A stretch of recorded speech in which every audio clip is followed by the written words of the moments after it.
gold jewelry, fur coats, big sunnies, big hair. This is the mob wife aesthetic and everything wrong with it. Hi, I'm Carla. If you're new here, I publish video essays like these as well as crochet content and some info about my life abroad in London. So if you're interested in any of that, please do subscribe. We're growing a wonderful, wholesome community here and I'd love to have you join us. But let's get straight into the video essay. If you clicked on this, you probably already know what the mob wife aesthetic is. I don't have a fur coat or a faux fur coat, so I'm wearing a Juicy Couture jumpsuit that I got off of Depop like 2 years ago when the bimbo core aesthetic was popping off. I never had one as a kid in the 2000s, so it felt like a full circle moment for my suburban upbringing. But I think it kind of fits in with what a mob wife in the 2000s would be wearing. Even if you do know what the mob wife aesthetic is already and you've seen it all over your social media feeds, let's just look at some concrete examples of how big it's actually become. So Depop has seen searches for leopard print rise by 213%. And on Poshmark, another secondhand clothes site, there is a mystery box of mob wife aesthetic items selling for nearly $200, which could be a really good deal if it has like a vintage fur in it, but it probably doesn't. But let's get to the roots of this newly trending aesthetic. So where exactly did the mob wife aesthetic come from? So there's been a bit of a controversy / conspiracy theory that this trend was actually planted by the marketing team at HBO due to the 25th anniversary of the show, The Sopranos. Basically meaning that this could be a PR stunt. But in reality, I don't think this is the case. This trend has been kind of bubbling along for a while now. And I think the bimbo core, Barbie core, whatever you want to call it, aesthetics were definitely a precursor to the mob wife aesthetic. And I say that because all three of them are reclaiming styles, clothing, jewelry, whatever, that is traditionally seen as gaudy or trashy. We've also seen celebrities wearing faux furs a lot more often, such as Rihanna, Dua Lipa, Kim Kardashian, etc., etc. Basically, the response and the exact opposite to the clean girl aesthetic and general minimalism that's been popular on the internet in some way, shape, or form for the last probably like 15 years. Of course, this trend, like many, is not new. It's something that was popular in the past that is now coming back. Rebecca Bauman, who is an associate professor of Italian at the Fashion Institute of Technology, said, "Fashion houses with roots in Southern Italian aesthetics, such as Versace, Dolce & Gabbana, and their materials, patterns, and silhouettes are the same ones that are found within the mob wife aesthetic." I don't know about you, but if you were interested in fashion growing up, you've probably noticed the ebbs and flows of an interest or an acceptance of Versace or Dolce & Gabbana being fashionable. Especially Versace, which is known for its incredibly loud prints, has gone back and forth from being seen as trashy, even in the high fashion world, to a bold, confident, and artistic brand with a rich history, which is what a lot of people love about these Italian aesthetics. So the trend of dressing trashy or gauche has been around for a while. Gianni Versace himself even said, "I don't believe in good taste." Basically a statement saying, I don't want to blend in, I want to stand out,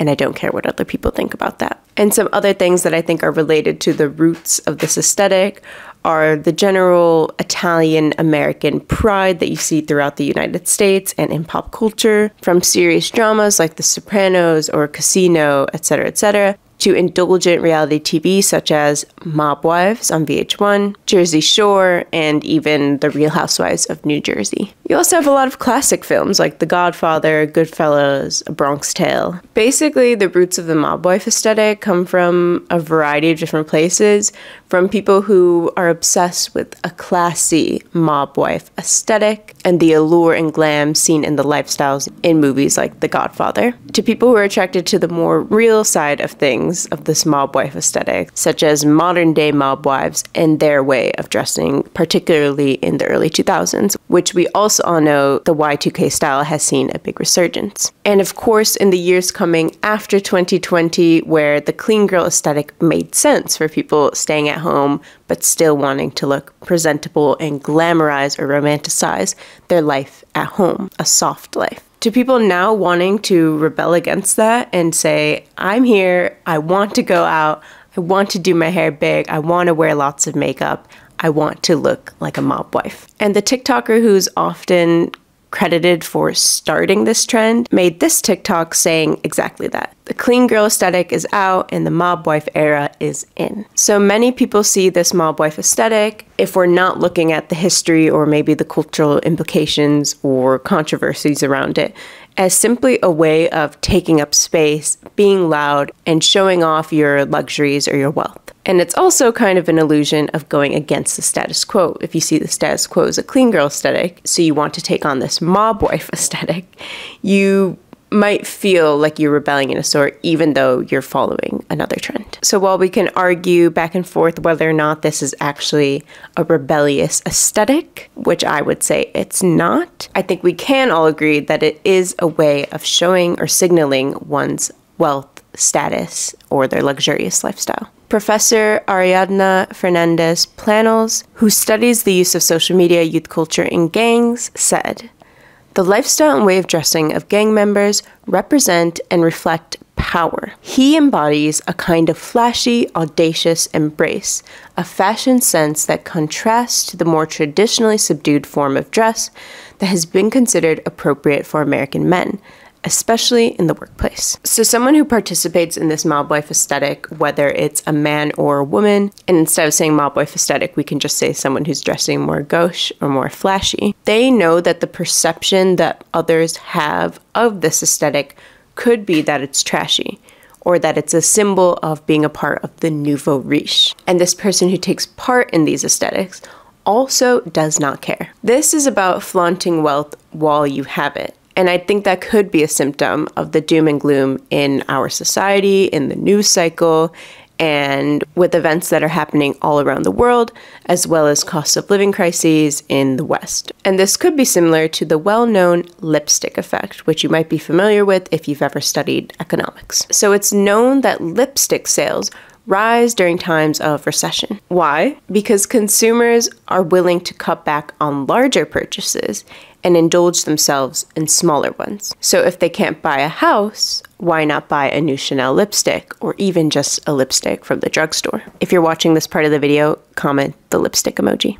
So people are now able to count the cost of a faux fur coat or a real fur coat that they bought secondhand as an affordable luxury. This makes consumers feel like they've progressed or like they have something to show for their work when they can't necessarily afford other luxurious items like a brand new car or real estate. All right, now let's get into the controversies or the issues surrounding the mob wife aesthetic. I shouldn't laugh because some of them are legit, you know, some of them are legit. So the first question, is this cultural appropriation or is it just tone deaf? Or is it both? So we'll start off with a quick overview of the arguments surrounding this aesthetic. Some Italian American women have been saying that this is cultural appropriation, but some Italian American women have also made the really valid claim that this is perhaps glamorizing a real time in history that affected real people, real women, real families. A time that comes with a lot of trauma and violence towards women, using women as pawns in the mobster game. On the other hand, some women of color have responded to these claims of cultural appropriation by Italian American women, essentially pointing out the fact that some of these things, if a woman of color wears them, they would most definitely be seen as low class or trashy. But that when it's worn on a white woman, and if it's called the mob wife aesthetic, that it is suddenly trendy. I believe this TikTok account is now deleted or private, but you can see the videos on Diet Prada. So this woman who was a real life mob wife, she said, "Mob wife makeup is not makeup. It's a lifestyle, and if you're not Italian, you just look silly." She said that anyone trying this aesthetic ends up looking like a trashy white girl. So of course, women of color had an issue with this woman saying that this should only be for Italian American women, saying that a lot of the elements of the style are really common in other cultures. And when I say other cultures, I mainly mean like blank - American cultures. This quote from a TikTok creator in an interview with Pop Sugar said, It's not that the mob wife aesthetic itself is appropriative.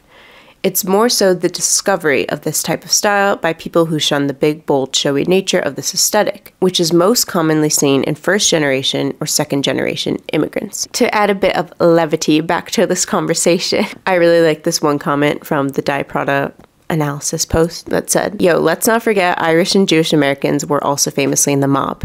Japanese and Chinese Americans too. Crime is so inclusive."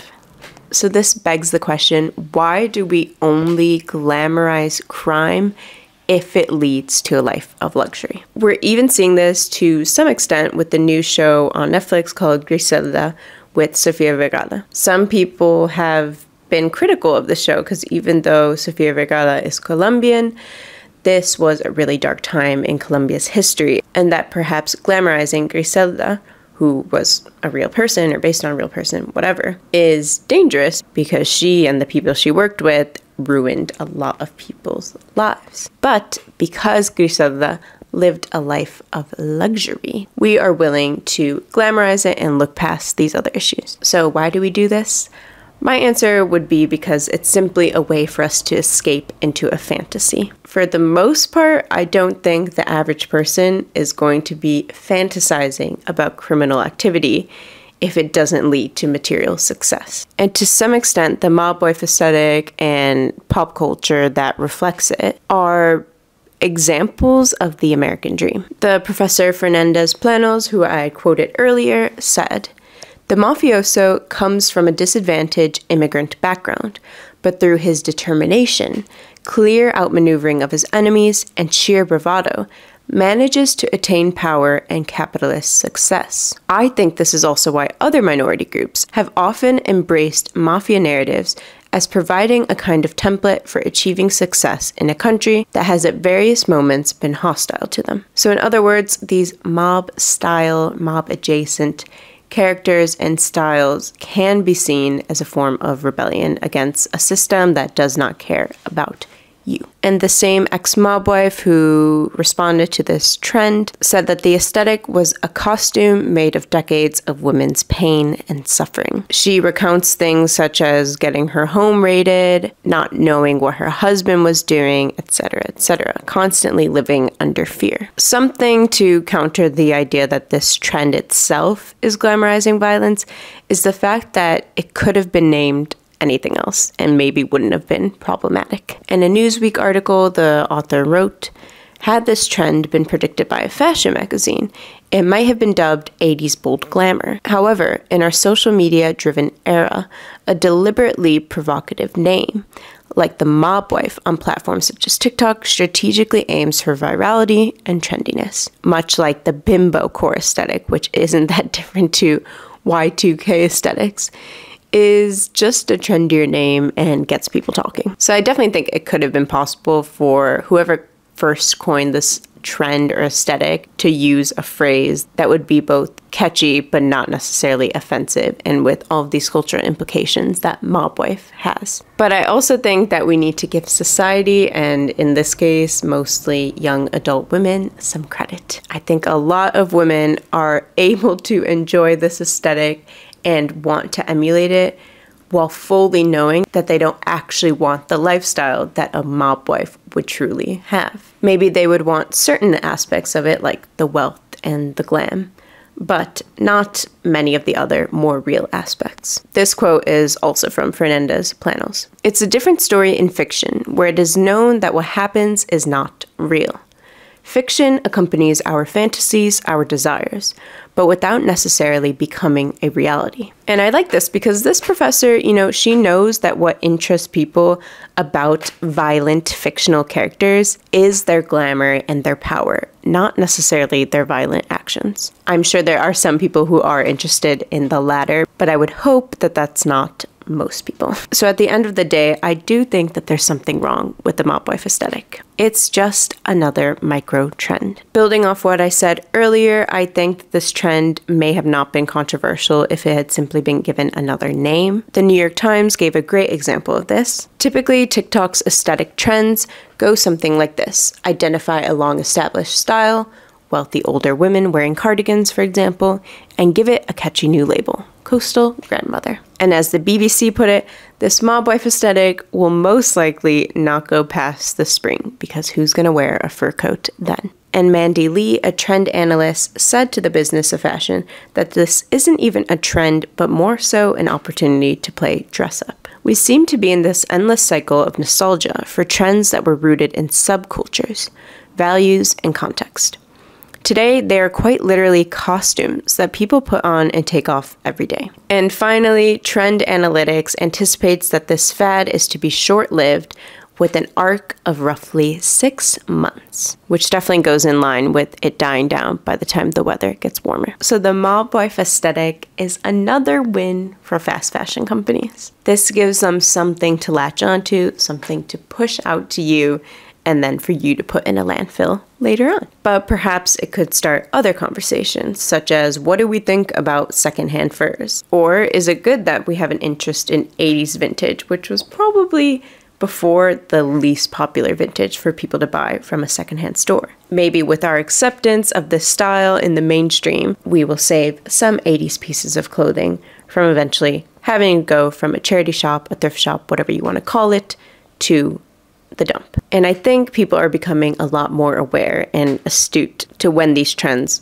are garbage, and are able to participate them or appreciate them if they truly want to. And I think the New York Times actually did a decent job of giving us consumers of both content and fashion credit for not participating in the negative parts of these trends, or at least giving us credit for knowing that so much of it is just manufactured and really silly. They wrote, "For every influencer currently ordering a fur coat, other TikTok users are saying that these trends increasingly feel manufactured and meaningless." In other words, we know what's going on, but we can still talk about it, critique it, and maybe even enjoy it. That's all for this video essay. If you enjoyed it, comment your favorite coat emoji. I don't know how many there are. There might only be like 2. Comment your favorite one, if you got this far. I hope you enjoyed this video essay. Thank you so much for watching it. If you have any other topics or ideas that you want to talk to me about, or that you want me to cover, then please do comment them down below. Like, subscribe, all of that good stuff. And I hope to see you next time. Bye.